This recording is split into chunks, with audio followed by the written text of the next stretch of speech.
Hello, my name is Ronov, and today we're looking at how to make a Rainbow Six Siege thumbnail like this.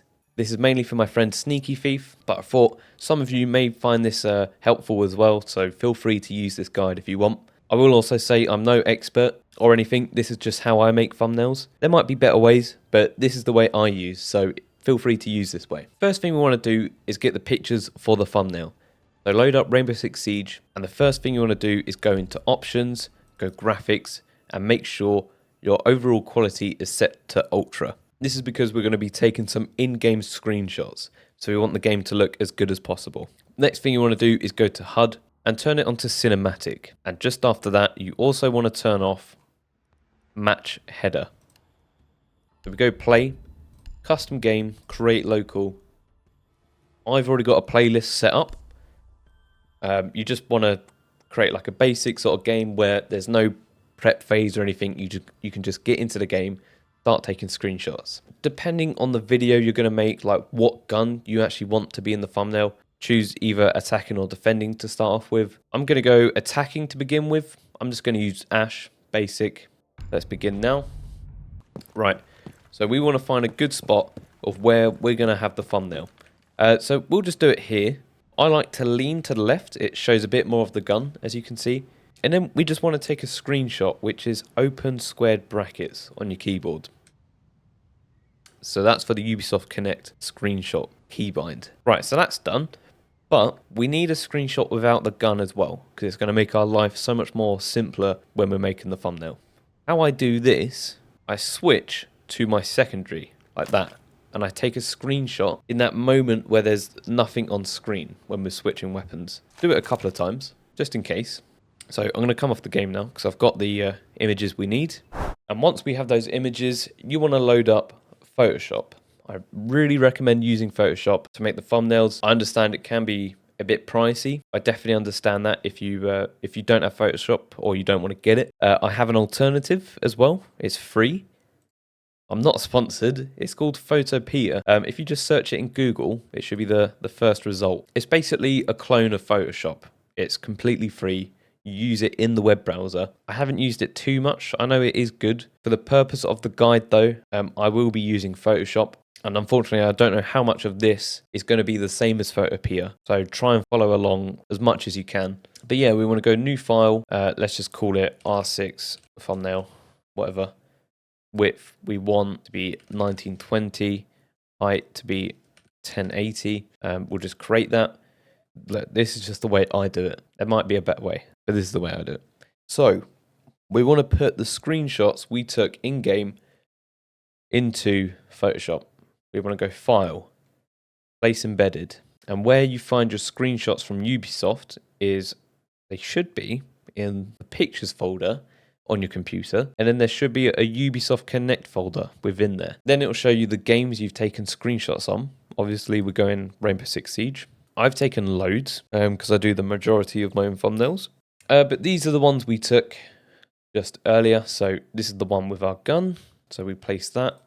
We want to go File, Place Embedded. I'm going to scroll the way down because mine are at the bottom. And then we want to place the one that has no gun.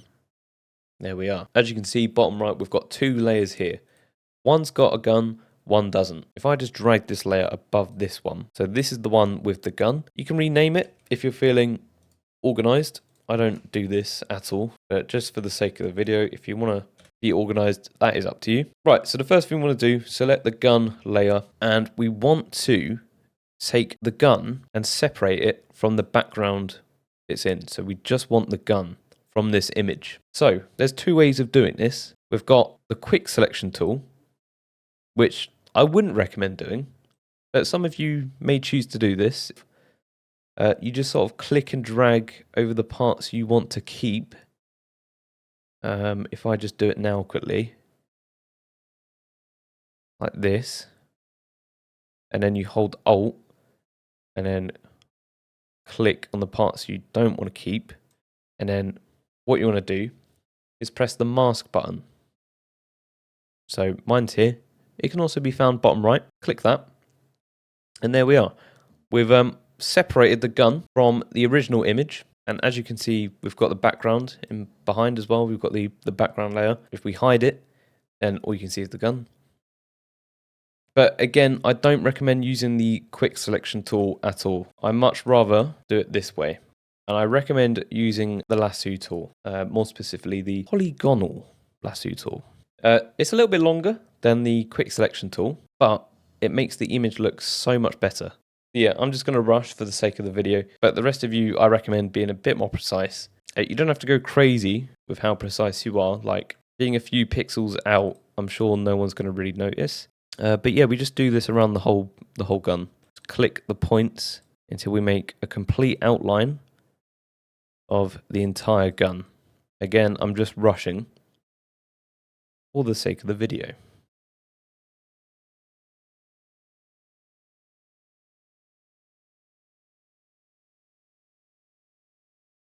And then once we get to the very end, the cursor will change to like this circle to complete the outline.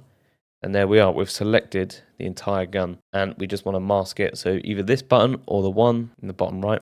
We've separated the gun from the background. Right, so yeah, the first thing I'd sort of recommend doing is changing the size of the gun. So if we just Control T to transform, you can change the size, but obviously as you can see, the proportions get a bit off. So I'm just going to Control Z to undo.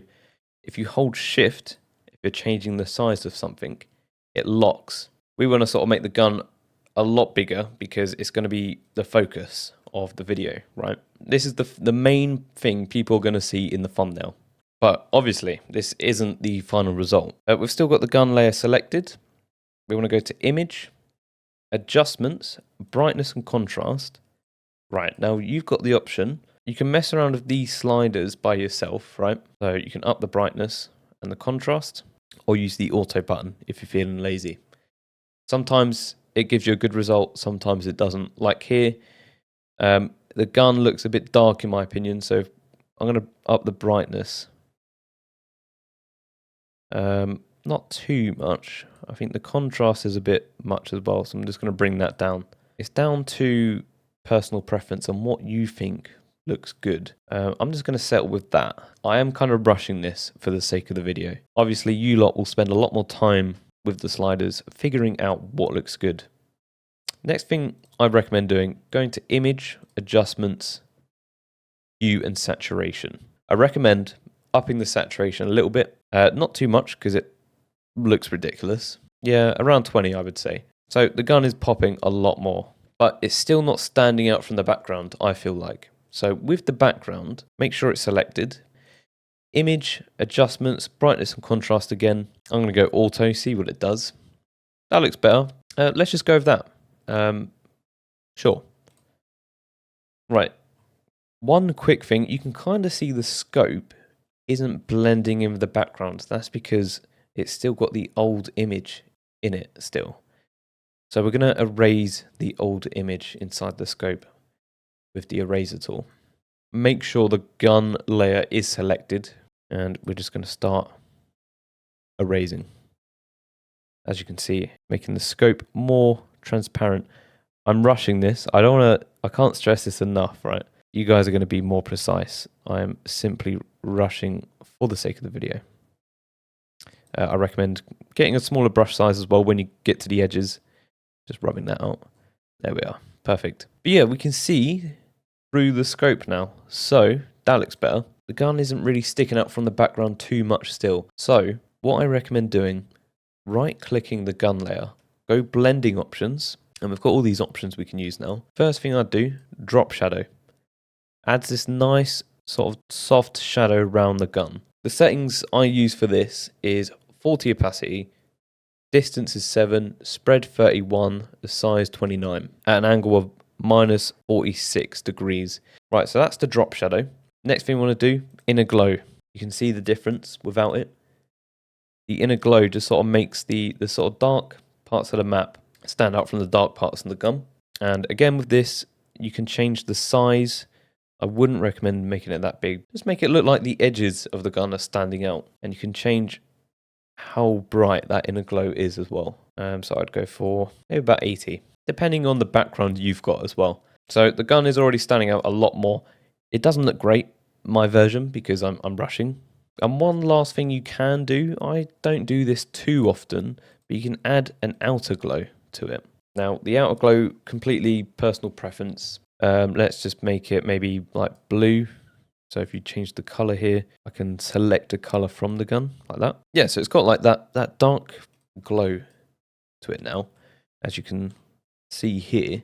So the gun is standing out a fair bit from the background. And you can kind of leave it at that if you want. But what I like to do as well, if we select the background, go filter, blur, Gaussian blur, if that's how you say it. Select that and do it of about 4 pixels. That's my sort of preference. You can mess around all you want with how blurred you want it to be. And look how much that stands out now. Look how much the gun stands out from the background. We've got this nice blur. So the gun just really pops now. Another sort of blur, I've just controlled Z there just to undo. Another blur I like as well. If we go blur again and we go radial blur. Right, so this is the one I like doing a fair bit. Change the amount to 20. Blur method zoom.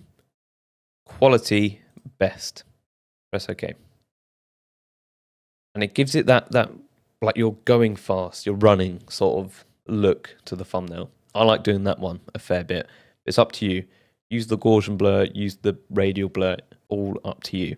And yeah, we can export that as it is, or if you want to go file, base embedded. I've got some Siege like assets I can use in thumbnails. So like if we put a champ emblem in there, change the size of it, and then we can do the same as we did with the gun, go blending options, give it a drop shadow, maybe give it an inner glow, an outer glow, change the color so it's the same color as the champ color.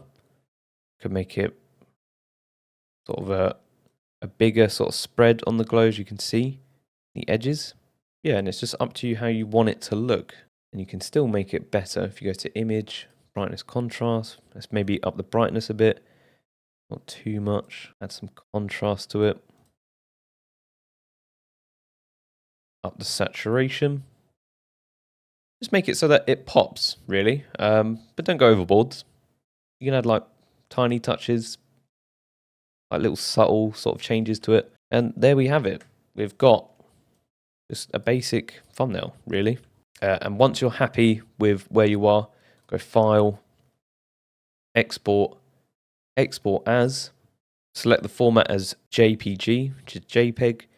Just up the quality to the highest. Make sure the image size is correct. So what we said earlier, 1920 by 1080. And then click Export. And then you select where you want your thumbnail to go. And that is it, actually. Yeah, that is it. I hope this video helps. I hope it helps you make some better thumbnails. I've got some other little tips and tricks I can show you maybe in a different video. But yeah, this is just like a basic guide or template you can use to make your thumbnail stand out a bit more from the rest. And if this video does help, please leave a like and subscribe. It helps me out as well.